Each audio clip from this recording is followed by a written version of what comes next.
कि एशिया में जहां तीनों ओर से समुद्र होंगे उस जगह एक महान नेता का जन्म होगा। उसका जन्म गुरुवार को होगा।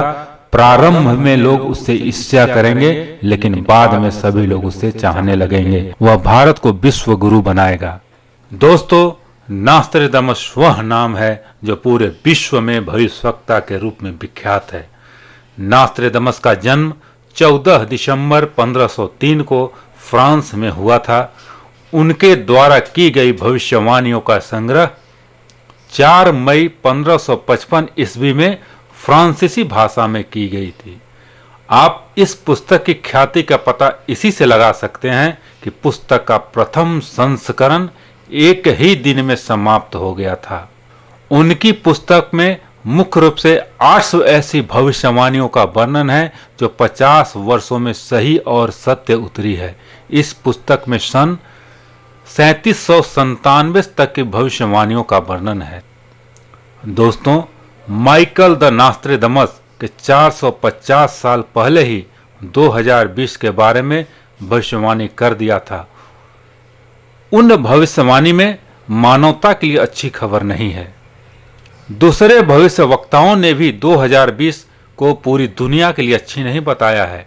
उन्होंने पूरी दुनिया मानव विनाश के संकेत दिए हैं। आइए अब हम आपको बताते हैं 2020 के लिए नास्त्रेदमस क्या भविष्यवाणी किए थे। उन्होंने माना है कि 2020 में कई देशों में टकराव होंगे।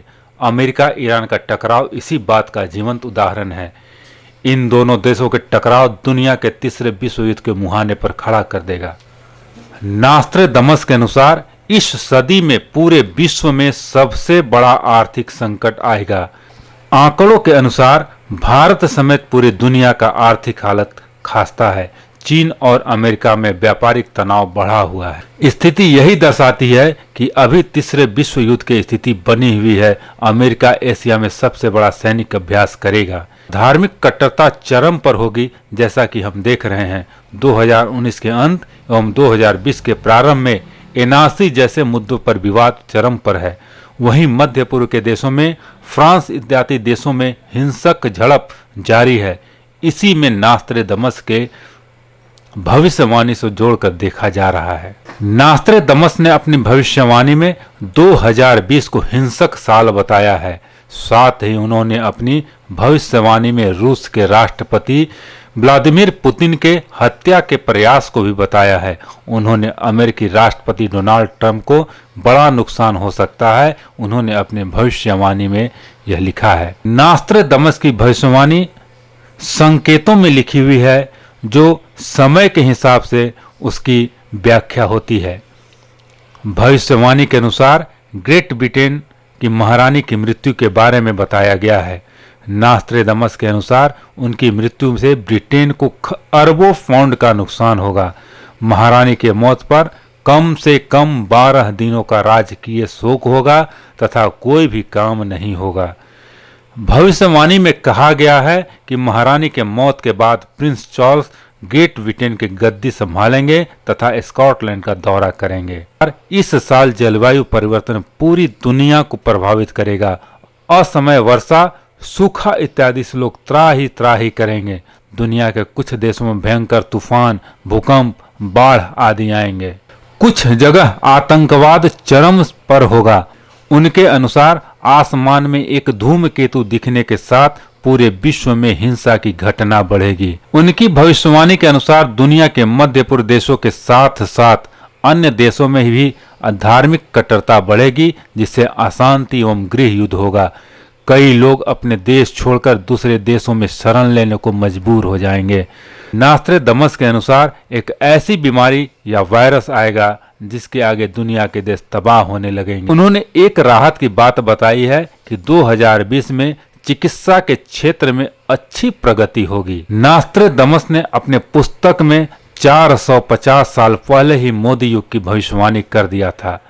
डायना की मौत, 9/11 का हमला, द्वितीय विश्व युद्ध, अमेरिका का जापान पर परमाणु हमला इत्यादि नास्त्रेदमस की भविष्यवाणियों को बिल्कुल सटीक साबित होती है।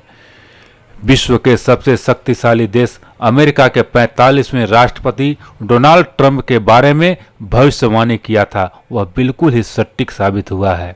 जापान पर हुए परमाणु हमले के बारे में कहा था कि 2 ऐसे धमाके होंगे जिसका असर काफी लंबे समय तक रहेगा। नास्त्रेदमस ने कहा था कि 2 पत्थर आपस में टकराएंगे और एक ऐसा धमाका होगा, युद्ध की स्थिति पैदा हो जाएगी, आसमान आतंक का इलाका बन जाएगा। इनकी इस भविष्यवाणी को अमेरिका के 9/11 के हमले से देखा जाता है।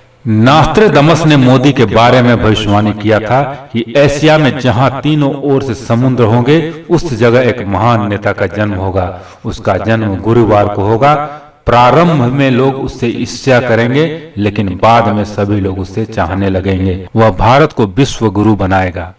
भारत का पूरे विश्व में डंका बजेगा, दुश्मन राष्ट्रों का वजूद मिट जाएगा, भारत की आर्थिक व्यवस्था दुरुस्त हो जाएगी, वह पूरे दुनिया का मुखिया बन जाएगा। नास्त्रेदमस ने अपनी मौत के बारे में भी बिल्कुल सटीक भविष्यवाणी किया था। उन्होंने कहा था, बेंच एवं बिस्तर के नजदीक मृत पाया जाऊंगा। अपनी मौत के 1 रात पहले ही अपनी मौत के बारे में बताया था कि वे अगली रात जिंदा नहीं रहेंगे, और अगले दिन बेंच एवं बिस्तर के पास मृत पाए गए थे। नास्त्रेदमस अपनी पुस्तक के बारे में बताते हैं कि वे जनहित में अपने कथनों को उलझे हुए वाक्यों में लिखते हैं। जब प्रभु की इच्छा होगी, उन्हें इन वाक्यों का अर्थ समझ में आ जाएगा।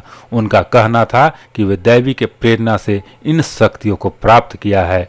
नास्त्रेदमस की भविष्यवाणियों में जो अत्यधिक फेमस हुई, हमारे पूर्व प्रधानमंत्री श्रीमती इंदिरा गांधी जी की मृत्यु का भी है। उन्होंने लिखा, निष्कासित स्त्री फिर सत्तारूढ़ होगी, उसके बैरी उसके विरुद्ध षड्यंत्र रचेंगे। 3 वर्ष के यादगार काल के बाद 70 के आयु में लगभग उसकी मृत्यु होगी। सन 1977 के आम चुनाव में इंदिरा जी की पराजय हुई थी और जनता पार्टी की सरकार बनी थी, किंतु 1980 में वे वापस सत्ता में आई और प्रधानमंत्री बनी जब उनकी हत्या कर दी गई। उस समय उनकी आयु 67 वर्ष की थी। दूसरा मुख्य भविष्यवाणी, राजीव गांधी जी की मृत्यु का संकेत। राजाज्ञा से एक उत्तम वायु चालक अपना पेशा छोड़कर देश के सर्वोच्च पद पर आसीन हो जाएगा। 7 वर्षों तक ख्याति प्राप्त करने के पश्चात उसका एक ऐसा अंत होगा जो रोंगटे खड़े कर देगा। एक बर्बर सेना का कृत्य वेनिस को आतंकित कर देगा। कोयले से काली महिला अचानक गायब हो जाएगी और धीरे धीरे महान लोग क्रुद्ध होते जाएंगे। सन 1984 में इंदिरा जी की हत्या के पश्चात वे कांग्रेस के नेता बने और प्रचंड बहुमत से जीतकर प्रधानमंत्री बने। 7 वर्ष पश्चात सन 1991 में उनकी दिल दहला देने वाली हत्या कर दी गई। हत्या करने वाली महिला कोयले से भी काली थी। उसके इस कृत्य से वेनिस अर्थात इटली अर्थात सोनिया गांधी से है आतंकित हो गए। इसके बाद कमजोर दल सत्ता पा जाएगा। नास्त्रेदमस के पुस्तक में ऐसी बहुत सारी भविष्यवाणियां हैं जो आज तक सटीक और श्योर उतरी हैं, और भविष्य के बारे में भी उन्होंने बहुत कुछ लिखा है जो आगे भी घटित होगी। तो आज हम अपना अंक यहीं समाप्त करते हैं। आपको यह अंक कैसा लगा, आप हमारे कमेंट बॉक्स में लिखना न भूलें।